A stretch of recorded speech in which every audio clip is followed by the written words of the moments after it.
पिछले 15 सालों से इंदौर में एक लोकेशन को फ्यूचर का गेम चेंजर बताया जा रहा है। एयरपोर्ट के पास आईटी कंपनीज के campus, wide roads, metro, IDA की प्लानिंग और आने वाले समय में कमर्शियल और इंस्टीट्यूशनल प्रोजेक्ट्स की उम्मीद है। फिर सवाल है, इतनी सारी बातें होने के बावजूद सुपर कॉरिडोर आज भी विजयनगर जैसा फुली डेवलप्ड प्रॉपर्टी हॉटस्पॉट क्यों नहीं बन पाया? क्या प्रॉब्लम इंफ्रास्ट्रक्चर की है या प्रॉब्लम जॉब्स की है?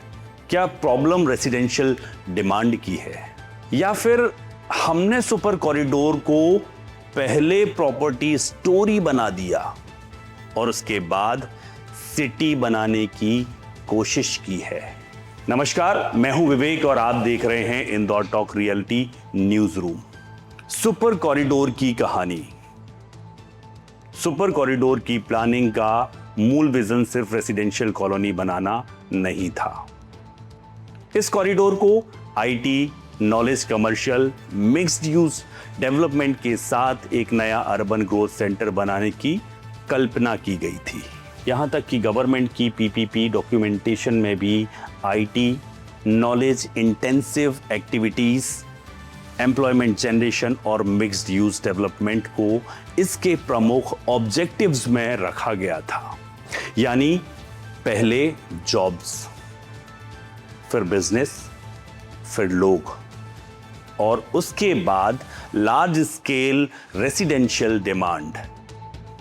लेकिन रियल एस्टेट मार्केट में कहानी कई बार उल्टी चलती है।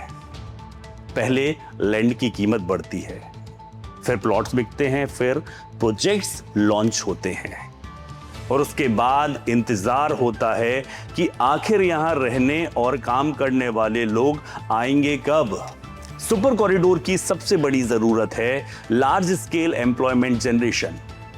इन्फोसिस और टीसीएस जैसे बड़े आईटी प्लेयर्स की मौजूदगी ने सुपर कॉरिडोर को क्रेडिबिलिटी तो दी है, लेकिन एक पूरा बड़ा अर्बन सेंटर बनने के लिए कुछ बड़ी कंपनीज काफी नहीं होती।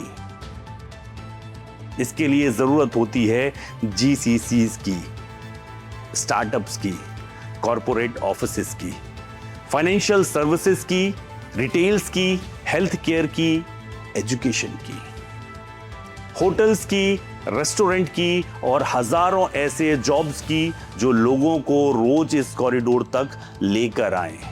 आज भी लोकल डिस्कशंस में यही सवाल उठता है कि बड़े आईटी कैंपसेस के आगे कितना डाइवर्सिफाइड एम्प्लॉयमेंट इकोसिस्टम तैयार हुआ है। यह परसेप्शन है, डेफिनेटिव मार्केट स्टैटिक्स नहीं, क्योंकि जहां जॉब्स नहीं होगी वहां and user housing demand naturally limited रहेगी। दूसरी सबसे बड़ी समस्या है मेट्रो। मेट्रो अकेले काफी नहीं है। सुपर कॉरिडोर को मेट्रो कनेक्टिविटी मिलने की उम्मीद लंबे समय से इसकी सबसे बड़ी रियल एस्टेट सेलिंग पॉइंट में रही है। लेकिन मेट्रो का मतलब सिर्फ ट्रैक और स्टेशन नहीं होता। राइडरशिप भी चाहिए होती है और राइडरशिप के लिए पॉपुलेशन चाहिए होती है, एम्प्लॉयमेंट चाहिए होता है, डेली मूवमेंट चाहिए होता है। 2026 में सुपर कॉरिडोर से रेडिसन स्क्वायर तक मेट्रो सर्विसेज के कमर्शियल लॉन्च में फिर डिले हुआ और उस समय रिपोर्टेड राइडरशिप भी लो थी, बल्कि ना के बराबर थी। यानी मेट्रो इंफ्रास्ट्रक्चर तैयार होना एक बात है, मेट्रो ड्रिवन अर्बन इकोनॉमी बनना दूसरी बात है। तीसरी जो सबसे बड़ी समस्या मुझे लगती है वो है रियल एस्टेट ने बहुत पहले फ्यूचर बेच दिया। सुपर कॉरिडोर को वर्षों से next Vijaynagar, next IT hub, future property hotspot जैसे लेबल मिलते रहे हैं। लेकिन इससे इन्वेस्टर इंटरेस्ट तो आया, लेकिन इन्वेस्टर और एंड यूजर में फर्क है। इन्वेस्टर प्रॉपर्टी खरीदकर फ्यूचर एप्रिसिएशन का इंतजार कर सकता है, लेकिन एंड यूजर पूछता है मेरे बच्चों का स्कूल कहां है, हॉस्पिटल्स कितनी दूर हैं, डेली ग्रोसरी कहां मिलेगी, ऑफिस कितनी दूर है, पब्लिक ट्रांसपोर्ट कितना कन्वीनियंट है, और सबसे ज़रूरी बात, क्या मैं आज यहाँ कंफर्टेबली रह सकता हूँ। यही कारण है कि इन्वेस्टमेंट डेस्टिनेशन और लिवेबल डेस्टिनेशन एक ही चीज नहीं होती है। लेकिन कहानी अगर हम गौर से देखें तो पूरी तरह नेगेटिव भी नहीं है। यह कहना भी गलत होगा कि सुपर कॉरिडोर में डेवलपमेंट नहीं हो रहा है। आज metro, road infrastructure, IT campuses, airport connectivity और बड़े प्लांट प्रोजेक्ट्स इस कॉरिडोर की लॉन्ग टर्म पोटेंशियल को मजबूत करते हैं।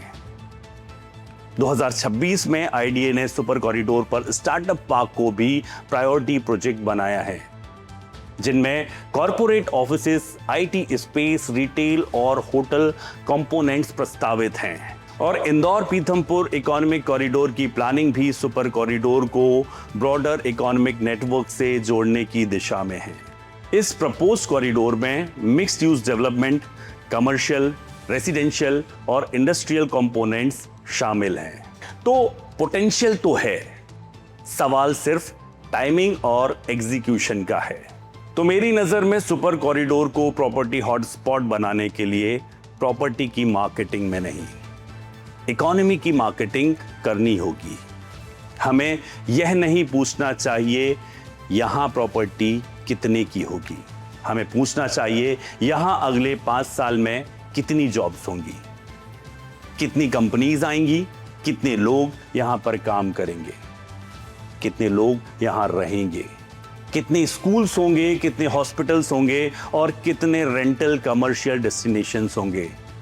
क्योंकि प्रॉपर्टी हॉटस्पॉट तब बनता है जब investor demand, and user demand, employment, infrastructure एक साथ आते हैं। इसलिए सुपर कॉरिडोर को मैं फेल्ड स्टोरी नहीं कहूंगा, लेकिन इसे फिनिश्ड स्टोरी भी नहीं कहा जा सकता है। यह अभी भी प्रॉमिस और रियलिटी के बीच खड़ा हुआ एक ग्रोथ कॉरिडोर है, और यहां आने वाले वर्षों में इसकी परीक्षा होगी। क्या यह सिर्फ इन्वेस्टमेंट डेस्टिनेशन बनेगा या वास्तव में एक सेल्फ सस्टेनिंग अर्बन सेंटर बन पाएगा?